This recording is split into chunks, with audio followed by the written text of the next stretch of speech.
Et si je te disais qu'il existe une technique simple pour transformer ta vie en seulement 30 jours, restez avec moi tout au long de la vidéo. Je vais vous faire découvrir ce secret puissant. Maintenant, certains d'entre vous ont déjà entendu parler du célèbre œuvre de Robert Greene intitulé Les 48 lois du pouvoir. D'autres non. Dans cette vidéo, je vais vous faire un résumé captivant du célèbre œuvre de Robert Greene. La première loi des 48 lois du pouvoir de Robert Greene est ne surpasser jamais le maître. Cette loi met en garde contre les dangers de mettre à l'homme ceux qui détiennent l'autorité ou le pouvoir au-dessus de vous. Maintenant, la question dont tu te poses, c'est comment appliquer cette loi. Premièrement, montrer de la considération.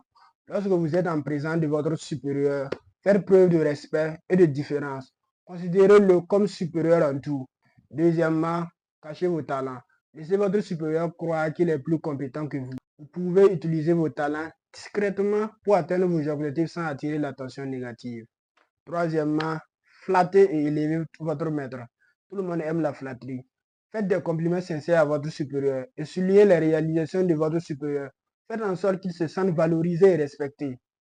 Mais vous pouvez parler de vos succès et de vos réalisations de manière modeste, simple, sans attirer la jalousie. Et dernièrement, laissez votre maître briller. Donnez-lui l'occasion de montrer ses compétences. Si vous travaillez sur un projet ensemble, laissez-lui la part belle des réalisations. Maintenant, vous pouvez vous demander où est-ce que je peux appliquer cette loi. Vous pouvez appliquer cette loi en entreprise lorsque vous travaillez sous la supervision d'un manager ou d'un dirigeant, ou dans la vie politique pour gravir les échelons, et aussi dans vos relations sociales avec les amis ou les membres de la famille qui ont une certaine autorité ou influence. Évitez de les humilier ou de les surpasser en public.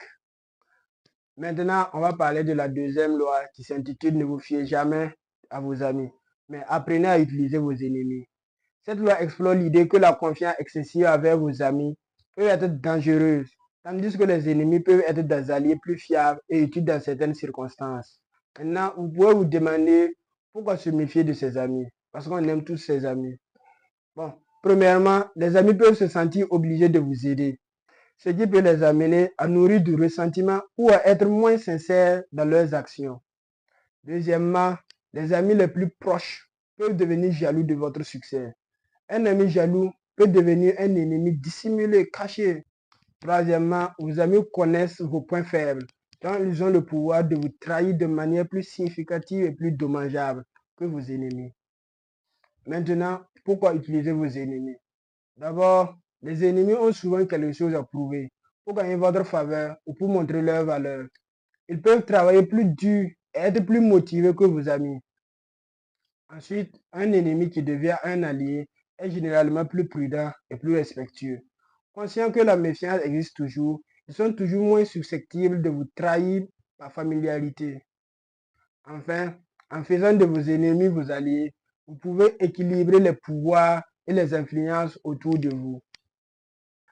Maintenant, on passe à la troisième loi qui s'intitule Cachez vos intentions. Se concentrer sur l'importance de la discrétion et du mystère pour manipuler et influencer les autres sans éveiller leur méfiance. Cette loi suggère que dévoiler vos véritables intentions trop tôt peut conduire à des obstacles et des oppositions inutiles. Pourquoi cacher vos intentions? Lorsque les autres connaissent vos véritables objectifs, ils peuvent agir contre vous et essayer de contrecarrer vos plans. Aussi, en cachant vos talents, vous maintenez les autres dans l'incertitude, ce qui peut être un avantage stratégique. Vous pouvez vous demander quelle technique utiliser pour cacher vos talents. Premièrement, utilisez des diversions et des fausses pistes pour détourner l'intention des autres de vos véritables objectifs. Par exemple, faire semblant de s'intéresser à un projet secondaire alors que le véritable projet est ailleurs. Deuxièmement, soyez vague et général dans vos communications. Évitez de donner des détails précis sur vos plans ou vos objectifs. Finalement, engagez-vous dans des actions qui semblent aller à l'encontre de vos véritables intentions pour dérouter les autres. Cela peut inclure soutenir une autre position opposée à ce que vous souhaitez réellement accomplir pour mieux tromper vos adversaires. Maintenant, on passe à la quatrième loi du pouvoir intitulée Dites-en moins que nécessaire, mais en lumière. Le pouvoir de la parole mesurée et de l'économie verbale. Cette loi suggère que parler moins renforce votre position de force, car cela permet de mieux contrôler l'information et d'éviter les erreurs potentielles. Que peuvent être les dangers de trop parler à votre avis? Premièrement, en parlant trop, vous risquez de révéler des informations sensibles ou des faiblesses que d'autres personnes peuvent exploiter contre vous. Deuxièmement, sachez que trop de paroles peuvent dissiper le mystère et l'aura d'autorité autour de vous.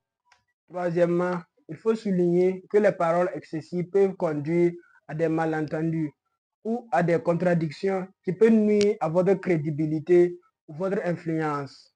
Maintenant, comment parler moins? D'abord, répondez les questions de manière concise et directe. Évitez les digressions et les détails superflus. Ensuite, utilisez le silence comme un outil. Un silence bien placé peut être plus éloquent que les paroles. Enfin, plutôt que de parler de vous-même, posez des questions aux autres. Cela vous permet de contrôler la conversation sans révéler trop sur vous-même. Maintenant, on passe à la cinquième loi de Karawilo du pouvoir, intitulée Temps dépend de la réputation, gardez la protéger à tout prix. Met l'accent sur l'importance cruciale de la réputation dans la quête et la consolidation du pouvoir. Cette loi suggère que votre réputation est une composante les plus précieuses de votre arsenal, car elle influence grandement la perception des autres à votre égard et peut déterminer votre succès ou votre échec. Ainsi, comment protéger et entretenir sa réputation? Premièrement, soyez vigilant quant à vos actions et à vos paroles. Évitez les comportements qui pourraient nuire à votre image. Donnez lieu à des scandales. Deuxièmement, lorsque votre réputation est attaquée, répondez rapidement et efficacement. Ignorer une attaque peut donner l'impression que vous êtes coupable ou faible. Troisièmement, engagez-vous dans des actions qui renforcent votre réputation. Soyez vu comme quelqu'un de fiable, compétent et intègre. Maintenant, quelles sont les techniques pour maintenir une bonne réputation? Premièrement, soyez honnête et transparent dans vos affaires. La dissimulation des mensonges peut rapidement se retourner contre vous si la vérité éclate. Deuxièmement, entourez-vous de personnes qui respectent et soutiennent votre réputation. Les alliés peuvent défendre votre réputation lorsqu'elle est attaquée et renforcer votre image positive.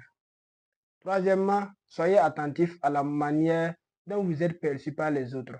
Ajustez votre comportement et renforcez votre réputation.